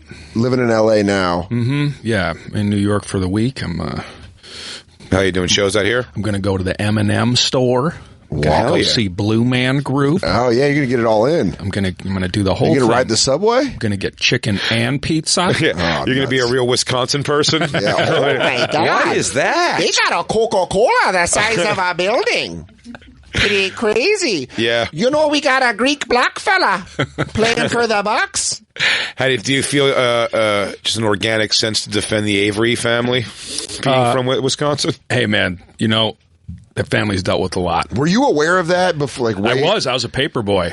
When that shit Yeah, happened? that was all on front page. That was every damn day of the week. No How shit. far is that from where your area Every was? goddamn day of the week. Yeah. That's up in Manitowoc. That's about an hour and 45 north of Milwaukee. I love that, like, a lot of these are, like, real Native American town names, just with the whitest accent on it. Filtered through. They're like, that's Hey, man. over in Manataka, Yeah. Nalaka. Oh, you know, over there, the roads live over there on Manataka, Waka Laka Laka. Yeah. You haven't had apple pie till you had it over at Lake Kakawakahakahu. Yeah. Oconomowoc or Lake Kakawakahako? I guess we'll just get out of here. You guys take up a lot of space, so we'll keep going west. Yeah, we're going to live on your lake now, but thanks a lot, Chief. Maka Haka Laka Laka. He goes, The white people from the east are big, like if pigs could walk on their feet. I can't understand a word that fella says, but he sure has a nice ranch. your hair is thick. Did you ever bang a reservation chick? Never did it. They always like hot As far chicks. as I know. They like hot chicks to sort of like someone lit a hot chick candle and let it melt a little bit. What are you talking about? Reservation chicks. Reservation Girls in the chicks? reservation? I didn't know there was like, that sounds like you make it sound like there's a back pages for that. Where you go, reservation girls. No. Like Native American girls. Yeah. They live on the reservation, though. Yeah. A little different. I've seen one in They're Arizona. just hot from 97. It's hot for 97? Yeah, me too, though. I get it. Yeah. I dress hot for 97. Yeah. Fuck, dude. I'll tell you right now. I played guitar and, who sang Smash Mouth? Shit, dude. We don't know each other. Shit. You're two above me. Don't even stop me in the street. So when did you move? You moved from Madison to L.A.? Madison, Chicago, Los Angeles. Yeah, that's how you know Nate Bargatze. Yeah, the homie. A lot of homies out of Chicago. Yeah, Chicago had the diaspora happened. It usually happens once a year, actually. It's a feeder program for the major markets. Yeah, it really is, man. Chicago had that one group that came up. It was like Nate was one of the young guys there, but it was like Kumail, Hannibal, Monster, Pete Holmes, TJ Miller, Pete Holmes, all those guys coming out of Chicago. Yep. And Nate did you think it was a smart move to go to Chicago first? I did, yeah. It was great. Yeah. I mean, there's so much of that going on there, so yeah, it was perfect. Yeah. You could dip into any old damn thing you wanted. You know? But you mean out different like genres of comedy and stuff? Improv, reservation gals. No, you gotta hit more of a North Coast for that. Yeah. He goes, I respect what you're saying. You gotta go Western Illinois. We want to have more of a presence in the metropolitan areas. We feel like we can break over. It's still my favorite thing. I don't think we ever got to it officially. Or did we? Janelle? That's my favorite intervention still. The one on the reservation when they had to go to the letter reading at the intervention for her, and she really had uncles. It was like, Janelle, we just need you to sit here and let your family talk. Uncle Big Bear? Go ahead. It's like, Uncle Clawing Eagle? Yeah. You have your time now. Just listen. Because most interventions, it's always like I am saddened by you. Every day, the sun goes down with great sadness. Like a cloud over the sun, shame you have brought as a great shadow. And then the next episode You also keep stealing my peanut cheese when you are high. Also, you fell asleep with the van on in park. Burned through a whole tank of gas. I don't know if you noticed, but gas doesn't grow on trees. Yeah. And then the next episode's just some fat white lady going, Karen, the baby was in the damn room. Intervention's like, you're prostituting. Intervention is a dime a dozen is going to be a fucking crazy fat white family. Wait, you say that is the dime a dozen? Yeah. 10 out of 12. Absolutely. Yeah. A bigger white family. It's really, without a doubt. Even whether it's the son or the daughters. But I don't know why I have such an affinity for a girl on that show. It's not like there's nudity or anything. I don't know why I'm concerned about it, but I like the girl addicts on Intervention more than anybody. Their stories are always just so much darker. Do you watch shit like that? Like Interventions or... I'm familiar. I'm not a regular consumer of it, but you don't jerk to it. No, it doesn't get me going. It takes me forever to get through an episode. Yeah, because you want it. There's one starting and stopping. Yeah, what am I going to do? Okay, what do I want to see the story after I finish? You go, and then you read it. They start reading the letter. You get into it. They stop reading the letter. Start crying. Rewind it to the beginning of the letter. Yeah, you got to keep going back and forth. Mm-hmm. No, that's. It's always fun to watch a train wreck. Yeah. That's what most TV is now. It's just kind of like, hey. What about parents? Do you like the parents' interventions? Like when the kids are all there for the... yes. Those are a little bit sadder, but I do find it interesting what people with kids will let their lives get to. As a father myself, I do find it interesting, like, you just get that far removed from it. Like, you start off having a kid, and then somewhere down the road, you're, like, toothless, and, like... Yeah. You know, your gums are always bloody. There's always you show up in sunglasses once every 6 months to be like, I love these guys. That's what I do, That's what I do. I swear to God, man, my dad had a casual conversation with my mom when he was leaving Denver to go back to San Francisco, and he's like, yeah, I'm throwing up blood. My mom's like, what's up, Gary? He's like, yeah, I'm puking blood. Anyways, gotta get out of here. Because things are winding down for me. Right. Anywho, tell the you keeping up with Lost? What do you think? Carson's going to retire. That's pretty crazy. Gary. Yeah. Both of our dads were shitty dads, and they're both named Gary. Got it. My dad's still hanging in there. He's still around. He's still around. My dad checked out in 97. He didn't even know. He couldn't even watch Friends become what it would become. Oh, never saw those kids get a million episode like he was hoping. Oh, really? You go, Dan, you watch. He goes, I'm calling it right now. Chandler and Monica are hooking up. This is going to be a real outside shot right now. He goes, everyone's talking Ross and Rachel, but it's season 2. Wait till season 8, because I think I see a real fucking fire between Chandler and Monica. Do you see we just got boardwalk bullied by people looking for Shade 45? See that? No, what does that mean? Bunch of black dudes with wacky hats open up the curtains on us, just looking in. Didn't give a shit about our respect, our privacy. There's an on-air sign outside. Oh, dude, I never felt so uncool as I did out in the lobby out there. Yeah. A lot of Shade 45 getting ready. It was a fucking video shoot out there, dude, and I was just... You look like the cop that's trying to bust them. Yeah, I look like a narc in the subway. Yeah, who was in the fishbowl? Is a Shade 45 thing in the fishbowl? Mano was in there earlier. Who? Mano? He had like co-hits. I'm starting to get to my age where it just sounds like wrestlers. Mano. Like Mano. Mano goes, oh, Mortal Kombat fighter? Oh my God. Oh, that's Kano. That's Kano, yeah. Blanca was here. Blanca? The Brazilian green monster fighter. The scientist that can generate electricity if he bends in. Shut the fuck up right now. End this show. Did he do it in the lobby? They do it in the fishbowl. Let me see. That's where it's my old ringtone. I think he's too ugly and not in a unique enough way to be too famous. Hi, hater. He's talking to you, Jay. Hi. Yeah. What's up? What's up? Oh, that guy's in my park. You see him? Yeah. Oh, W Square Park? She's swinging. We'll cross paths one day, Mano. Uh-oh. Is he in Astoria? No, that's not Astoria. I got a wolf pack behind me now. Oh!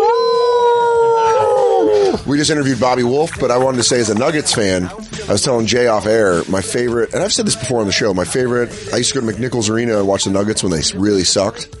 And they had this dude, Joe Wolf. Can you Google Joe Wolf to see what he looked like? This guy is such a, I wish I could find him to put him on the Round Ball Classic. He's I'm just visualizing a real Kurt Rambis. Little mountain town Kurt Rambis. Yes. I mean, Kurt Rambis is the... But show Joe Wolf. Joe Wolf could bang threes. Look at that.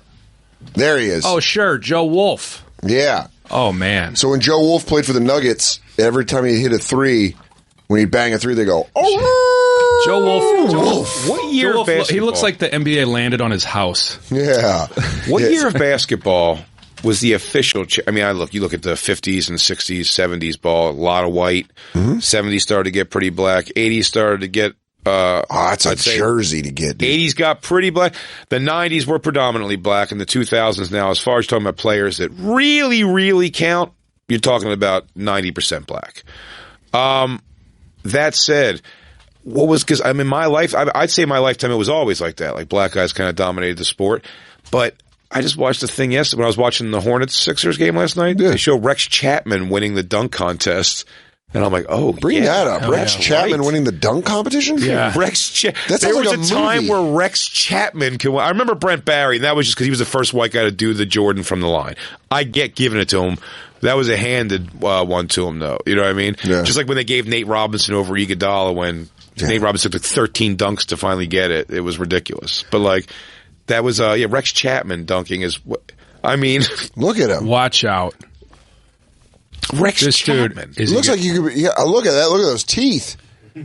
He'll sell you a mortgage. And then dude, I'll tell you right now. And then he'll tap the shot clock. He is definitely one of Remax's top sellers in Charlotte. Oh, without a doubt. All right. And he wore the fucking... he pioneered the tights under the shorts. Yeah. I bet he got a lot of flack for that. His dick was too big to wear them short shorts. I'll tell you this. He's probably got a fat little Did you see that guy's dick come out at the combine? Yeah. That was pretty beautiful. No, that was big old offensive lineman's running the 40 and it's just fucking monster hog. Just comes out the bottom of some pretty long bicycle shorts. I think they were watching on Rogan and I saw that. Recently? I don't know if it was this year or last year. It was this year. It just happened, I think. Christine, bring up this guy's big fat cock at the combine. I want to see some big fat cock. I know Tights under the shorts. It's more rare to see a dunk contest won by Rex Chapman, but I want to see this guy's big fat cock. Dude, good job, Rex Chapman. Yeah, he just threw behind his bone back to himself. It was a great dunk. I'm going to start telling women in bars that my dad's Rex Chapman. Sorry, Gary. But what white player right now is going for highlight dunks? I mean, if you're a white guy, you are working on that half-court shot. You've got to become some sort of a unique threat. Yeah. Or, you have to be 7. How big's Jokic? Jokic is 7 foot? Yeah, that's what I mean. You could be a freak like that. Plays like he's 6'2". And he can shoot. You guys, the rookie of the year is going to be a white dude, a Euro baller. Yeah, the number 77 on Mavericks, whatever his name is, Djokovic. Greek freak. MVP, probably. Monster. I mean, how happy are you? You go through the Ray Allen years. Yeah. Where you get Milwaukee. Tough you get Ray one. Allen. Shipped him for Gary Payton at the end of his career. Big Dog Robinson, Robert Tractor Trailer, all the hits. No, the Glenn Robinson was your fucking. Well, we should have beat your Sixers there back in the Eastern Conference Finals. The 0-1 Eastern Conference Finals. That was when they went. It was when Glenn Big Dog missed a bunny. Yeah, and we lost Game 7. Both the last two. Actually, I think all three series to get to the finals. Yeah, I believe were in the Game 7 that year for the Sixers. I think all were Game 7. All were the other team missing the last second shot. So the one was Vince Carter. Vince Carter, remember when they interviewed me, he's like, I went to my college graduation like an idiot today. Like, that's what they blamed it on. He goes, he had 55 points, I think. Yeah. He goes, I had to go to his college graduation. He missed that last shot. But and also the same thing, Glenn Big Dog Robinson fucking it rimmed out. And then you guys win. You going to make him relive it, Christine? Oh, this is the Combine guy. We all want to relive this. Yeah, this is Christine, why is this labeled in your favorites? Yeah. So his dick comes out and he goes to grab it? Is that why he fell trying to grab his... He knew it. Yeah. Oh, yeah. Man, your dick coming out the bottom of your shorts. You can see when he gets up there. That's the best shot of it. There has to be an internet. They have to go deeper than that to show. Right here. Here you go. Whoa! Wow. Yeah, that was the whole piece. That's heavy. Everything's out. Jesus Look, his balls are out, too. His balls are on top. Yowzers. Oh, my God. Becky Rodriguez, that would snap you in two pieces. Yeah. Becky would take double the pictures. Becky would just have to have, like, you remember Wild Wild West when they were just bottom was a spider? Yeah. That would be Becky if she took that on. Oh, God damn. It, like, sticks to the ground. Yeah. It's got cleats. My dick would have retracted into my body. It would have never been a problem. You know those slap hands that you can put on, those sticky slap hands? That's just like...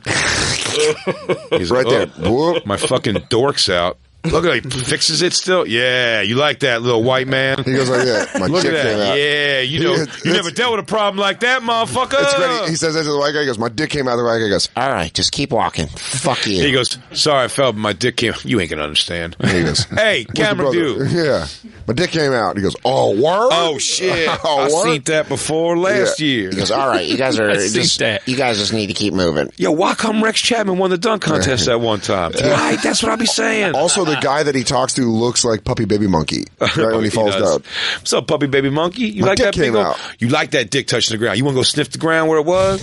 You want us to take our break? Is it still warm? I know. We have to take our last break so we can read these commercials. We crammed those last ones. Well, listen here. NateCraig.com. Oh, I'm going to get a number 42 fucking Nuggets jersey that's Joe Wolf. Believe that. I will be buying that. Nate Craig's new album, Preferred Customer, available now. To download it and go check out tour dates, visit NateCraig.com. You can also see him on this season of Maniac on Netflix, streaming now.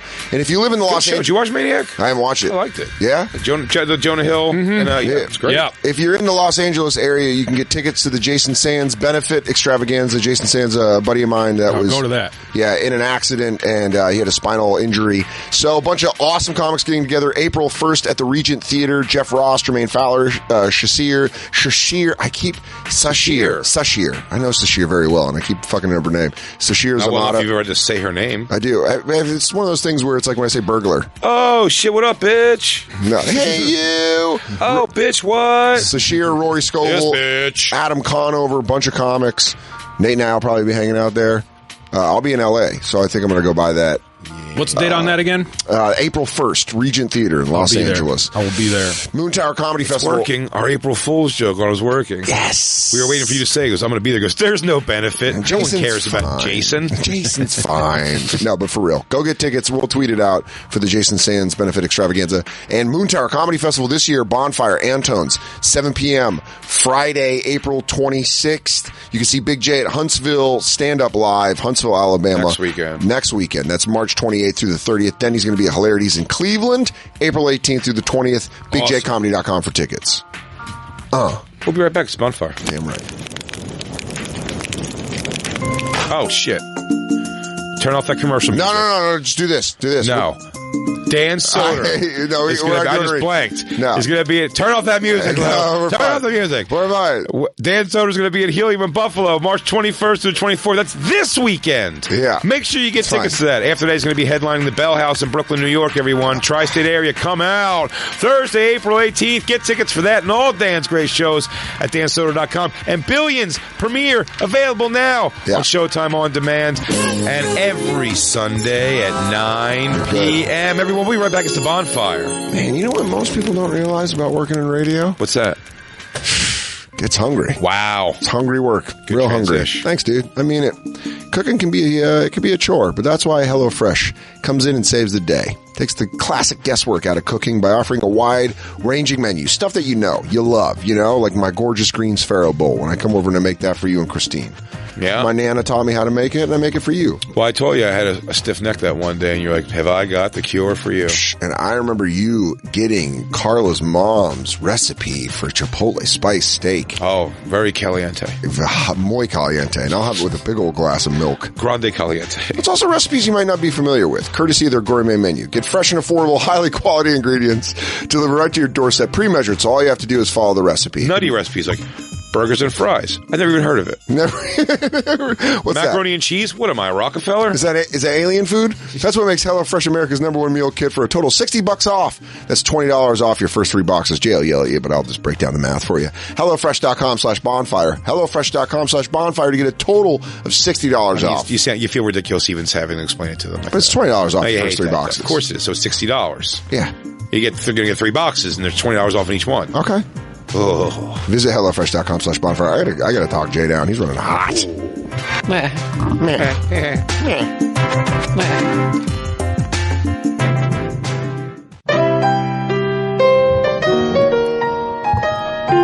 All right, guys, kick back. Get in your favorite chair and let's talk about how you get clothes. Oh, you want to get real. Shopping stinks, from waiting in long lines to cramped dressing rooms to endlessly searching for your size, which they never have. Now they leap over my size. I remember when there was a time, Dan, when the 2X was difficult to find. Now you could find small, extra small, all the way up to about extra large, and then a nice heavy jump to like 4X, like crazy sizes. You either got to be Big Pun or like Pete Davidson to wear fashionable clothing. Well, not at BonFire. They're fixing all of that because there's no shopping required. You get matched with a dedicated personal stylist who sends you clothes from the best brands based on your fit and taste, and it comes right to your door. You try everything on in the comfort of your own home. You pay for only what you keep and send back the rest with free return shipping. It is that simple, and you even get 20% off when you buy multiple items. So what are you waiting for? See for yourself what hundreds of thousands of men across the country are talking about and get started with BonFire today. Visit BonFire.com/bonfire and you'll get $25 off your first purchase. That's the little kick we put in for you. That's BonFell.com/bonfire for $25 off. It's pretty sweet. And now, back to the BonFire with Big J. Okerson and Dan Soder. Dan Soder, who once again is going to be at Helium this weekend. Buffalo. So make sure you come check him out. That is Thursday through Saturday. Also hanging out with us, Nate Craig, whose new album, Preferred Customer, available now. You can download that. And you can get his tour dates visiting natecraig.com. And BigJComedy.com's there for if you live in the Huntsville, Alabama area or the Cleveland, Ohio area. He's going to be there end of March. Plug heavy. Plug heavy day. Nate, how long have you said you've been in Los Angeles for? About 10 years. 10 years. Christine, when you said you were coming on, Dan came one day and he goes, we have to get Nate Craig on the show. He's great. And it'll be fun to have on the show. Christine's first words were, she goes, I think we hooked up like years and years ago. And she seemed to think, I believe she's saying she thinks because she's concerned you won't remember and she doesn't want to look like an asshole. Well, I didn't say hooked up. I said I think we made out. That's what hooking up meant in Philly. Sorry. Yeah. But I thought we may have made out back in 2006. I love that he has no recollection. But I wouldn't assume you would remember. Christine, can I get a location? Comedy Store after a Key Club event, and I would have been hanging out with a guy named Jeff Klinger and his girlfriend at the time, who was my best friend and roommate. Okay. And they were. But I had to text her a picture of you and be like, "Did I make out with this guy? I don't remember." And she's like, "I don't know." So Jeff's a friend of mine. You know what's great is to watch the process of him going like this. This didn't happen. This is crazy. This is a crazy setup. Fantastic. And then Christine nails a couple like 06 and he goes 06. All right, we're working there. And then she goes Jeff Klinger. He goes, fuck no, Jeff. All right, I know Jeff. Yeah, lovely man. I'm going back to Jay's original question. Nate, how long you been in L.A.? Yeah. Long enough to forget making out with Christine. to be fair, I forget men that I've like actually had sex with, so I'm not offended. Me too. I forget. That's not true. That's not true at all. She's added a complete list in a book. Every name. She's lying about that. I remember that night. I think that you're disgusting. Poof. Maybe. We must have been real drunk. I don't remember. We were made out at the Comedy Store. All right. Comedy Store and you were making out and you didn't fuck, you didn't want to fuck, Nate. Yeah, that's true. That's for sure true. Yeah, I don't have a lot of like I made out with a guy and didn't have sex with him stories. I was like, maybe 30 pounds heavier and also in Los Angeles. You're the Highlander. You're one of one. Yeah, there can be only one. You walked away. You walked away. I've had a list of guys too, but there's also plenty of men that I've had sex with that I wouldn't remember. Maybe. I don't know. I thought you had like a documented name. You talked about. I've tried to document. I like when you talk about the people I've met before. And then there was Paul. Paul, the guy from the one time that I told you I sucked off in this weird thing. And you're like, okay. Well, that is a part of dating someone in the comedy world, even though you're not dating a comedian. Oh, yeah, you're dating sure. someone that worked, Well, this wasn't Christine being, the John F. O'Donnell one. That was drunk Christine being wacky wild. Yeah, we had a whole trial of Christine to see if she did the wrong thing where Jay was working at the Improv and John F. O'Donnell was hosting. No, he just came and hung out as a guy who, sort of is a acquaintance and was like, "Hey man, how you doing? I saw you were in town. Come say hi, check out the show." And Christine was like, "I fucked him." No. She got hammered and said, she goes, I walked in the green room where they were already at and she goes, "Great. Now two guys who have raw dogged me are in the room together." Sober almost 2 years now. Was it raw dog? Was the term? No, drunk. Yeah, raw dog was the term. Guys who have raw dogged me are in the room now. I'm just happy to be a part of this. Trash and not girlapproval material. Stop it, Christine. Stop it. You've been in a loving relationship. Dan, don't undo all my work, Dan. I apologize. Dan, don't undo all my work. I don't mean to fucking... Tell him again, Christine. Muck up your finger paint. You're garbage and you don't deserve love. Dan, don't... I'm garbage and I don't deserve love. Dan, Jay feels the same way about himself. It's why we work. Dan, don't interfere. Don't interfere in my work. While we're talking about this, Jay, are your fingers in your butthole? Oh, they're in there. Okay. No. I have the air guitar. Dude, I'm not going to lie, though, the way it looked where the screen is, I was like, are you getting, is this, sorry, slapping it around. I'm doing a combine. Yeah.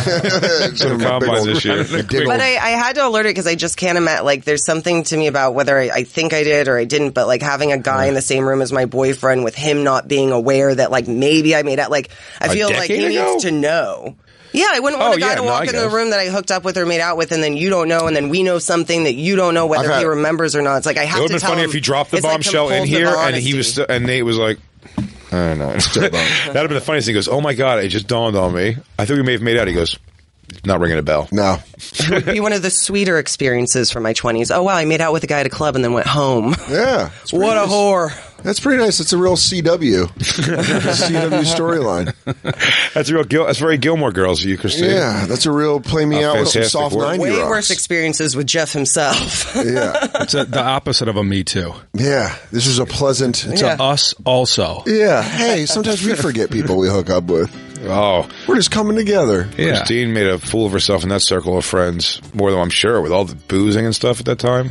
Oof. Yeah, but you think like, man, I think back to the people I waited tables with at Dose. They probably saw a real not good version.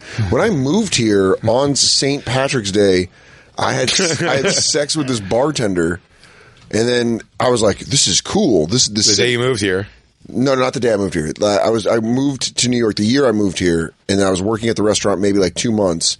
We went out drinking on St. Patrick's Day, and I had sex with this bartender that worked there. Cute girl, was just like ready to go or whatever, and I was like, well, I'm the man. I'm not the man. and we were walking out of the bathroom where we had sex, and I was like, $300, please. Bathroom. No, she goes, I go, do you have a boyfriend? She goes, yeah. And I go, what? And she goes, yeah. And I go, is he? This is scared 23-year-old Dan. Of course, yeah. This woman's 30. And I'm like, yeah, he's super jealous. I go like this, is he crazy? She goes, yes. And I was like, terrified.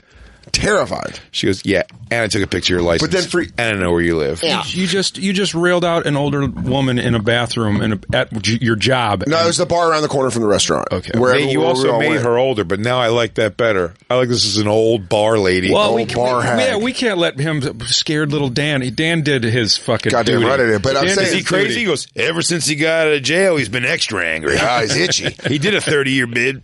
He did his time. But the entire point was that most of the people I waited tables with for years would be like, do you remember when you just fucked that crazy bartender in the bathroom? I'm like, yeah, but I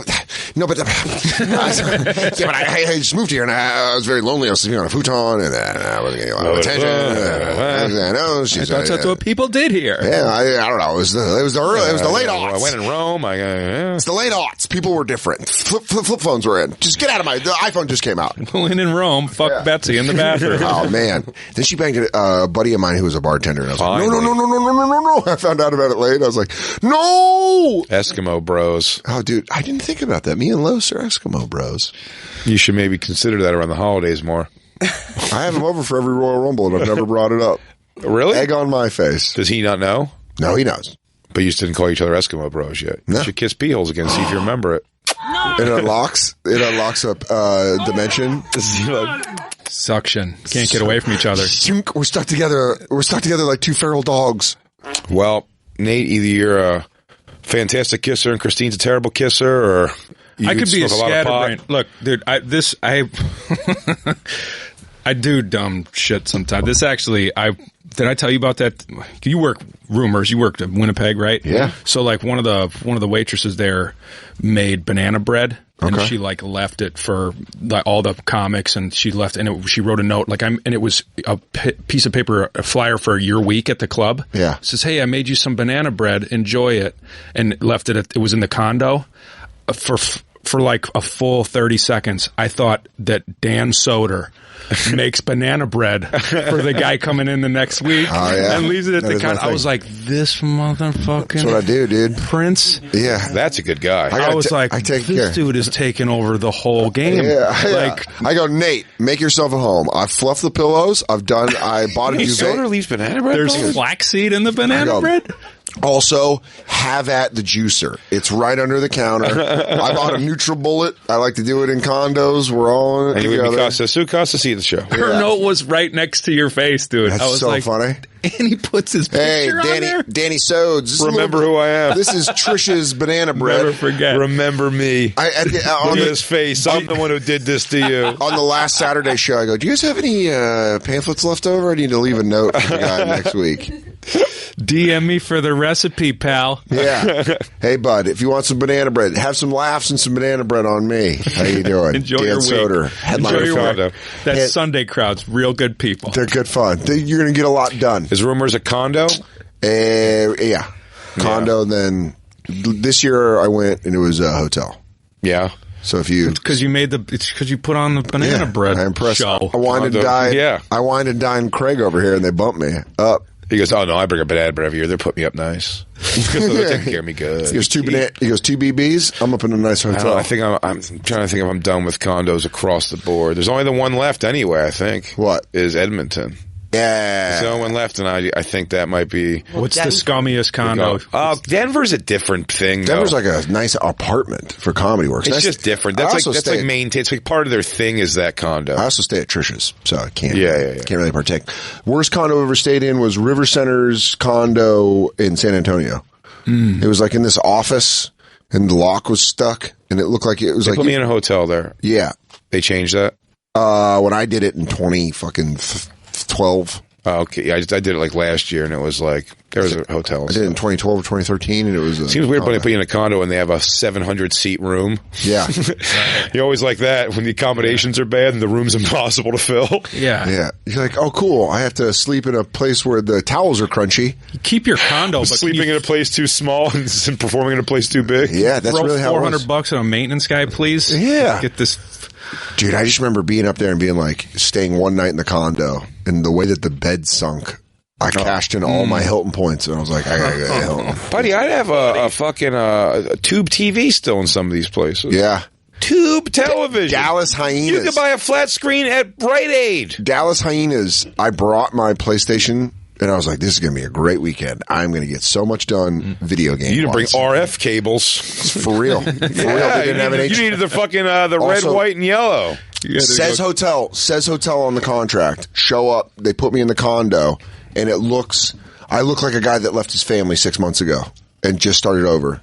Just that's it. That's it. That's what the divorced apartment dad. It's like a studio apartment in an apartment complex with a pool in the middle with a tall gate around it, real tall gate to make a statement. Yeah, and then I asked the owner when I came up for the shows. I'm like, "Yeah, dude, what's up with the hotel?" He goes, "Oh no, you get the condo this weekend." I go, "No, Get it. He said, great news because we couldn't afford a hotel. Yeah. Oh no, this is you get my place this weekend. Nah, dude, I'm shacking up with my buddy Randy, so have fun. But I called my agent. I was like, "What the fuck, dude?" And then he's like, "Get a hotel, they'll reimburse you." That Morty's Club, dude. The features stay at the dude's house. What? The feature when I was there was staying at his place. Oh boy, it was very weird. Very, very weird thing. Now, what condo's seen the most filth? Because that's a difference. I don't know, man. Like a Columbus or something like Columbus, maybe. I would even say like a Dayton. Ooh. That condo for the Comedy Store in San Diego, in La Jolla in San Diego. Oh yeah, there's all those. I heard it's because it's amazing though. It is. It's right on the water. Yeah. I mean, and it's just nothing but. It's just nothing but beach tail, all day, every day, and then all those creatures from the Comedy Store are coming down there. Yeah, I mean, filth. I just think that's not my pluck 'em like place though. Beach. I don't think I could be wearing a fucking Rowdy Roddy Piper shirt. Get women at a beach. I'm gonna have zinc oxide on my nose and a stretched out shirt, and short shorts. You and Betsy like a nice dark bathroom in Brooklyn, dude. I like a girls. good Can Irish. You move your beautiful bodies? I'm trying to find old bottle caps here. Who's this? How do we fuck this guy? I hope he's in the temporary quarters. Miss, I can see where your pubic hair would be if you don't mind me. Apparently, you got metal in your puss. Yeah, La Jolla Comedy Store. It's a stud finder. Got it. Lucky day, ladies. What else? Columbus. Jacob said he used that. Made me so happy. No, he didn't. You didn't hear that conversation? Were you not here for that conversation? No. I did the stud finder, where I'm like, and then you have to go like the same jerk off that goes, stud finder, oh, it's working. And he goes, I've done that a bunch. Oh, God. Jacob. I couldn't believe it. I thought he was joking. Oh, man. Yeah, I would say condos are a thing where it's very fun at first. It's not bad at first. You feel like you're a comedian. I'm pretty sure I've never... It's how it's done. Yeah. I don't know if I fucked at a condo. I have. I fucked in the Albuquerque Laughs condo. Maybe Edmonton in my life. That's the only condo I fucked in was Albuquerque Laughs. No, I've brought people who fucked in Edmonton condo. Yeah, okay. Yeah, that's fun. I'm trying to think of the last, the grossest condo I've ever been in was the Laughs Tucson. Yeah. It was crazy. It had the plastic down that you could walk, and then when you walked on the carpet, it was like a darker color. Mm-hmm. It was like the clear plastic. Had a little I think they have the carpet had a sheen to it. I'm talking about 15 years ago. They have a different condo now. But this was when I started. Sometimes I'd go smoke weed with the headliner, if I was like emceeing. Mm-hmm. Burned he'd be down. like, he'd be like, come down. He'd be like, come and fucking smoke weed and then drive me over to the club. The club was maybe like half a mile away. So I was like, all right. It was always awesome. Killer. I'm like, yeah, dude. I'll smoke my fucking shit right over the Mexican border weed that I got for free from Pepe at La Caliente. And then I'd go over there and I was just like, this is fucking disgusting. Oh, dude. When I moved out here, I had to go, I went back to Tucson to work and I stayed in there. When I opened for that, when I featured for that TC Hatter and Marcianne, Silent Clown, and his wife plays the piccolo. Swear to God. That was I don't even know how to top that. That was a Mad Lib fucking the worst dinner theater right there. The worst one I've ever seen, and I walked in and I was like, you guys got to put me in a hotel, was one of the band houses they try to put you in at Chilkoot Charlie's in Alaska. Oh, yeah. And it's like busted out floors and stuff. It's just where they put like bands that stay there. And like the bands like fuck them up and just fuck chicks and do drugs. Like whatever bands do. And then they're like, hey, do you want to go like unpack and hang your folded clothes on the hangers here? I'm like, I don't. I don't. No, nothing's touching anything. Yeah, dude, those like that, and that's when the band's in there. That's like when the fucking the room takes a breather. Like during the week is when like the locals come through and do meth. Yeah. When they know nobody's in there. Right. Dude, I was just up in the UP. There's this one nighter up there that's this classic spot, dude. It's like, it doesn't pay enough. You'll never see it, but it's a fucking great spot. It's this place called Pasquale's. And like, it's it's been in business since the 70s. The dude's parents used to own it. And now he's there at this, fresh made Italian food, fucking big, beautiful bar. Yeah. But the hotel is the single worst hotel that I've ever seen. The fucking phone, the phone didn't work, so I checked the batteries. There wasn't even a battery in the phone. It wasn't in it. The door locked, so you couldn't turn the thing, but it just popped right open. Oh. It was brutal. Did you get a different room, or did you just suck it up and stay there? It wasn't my first time up there. I knew that it wasn't changing. I was just like, I took the gig. I was just like, this is the last time.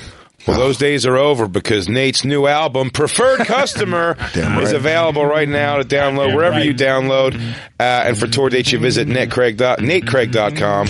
Also, check him out in Maniac streaming on Netflix. I'll be at Dr. Grin's in Grand Rapids, May 2nd through the 4th. Great club. There you go. I love that club. Go nice check hotel. Real nice hotel. At the Bob, and you're right across the street.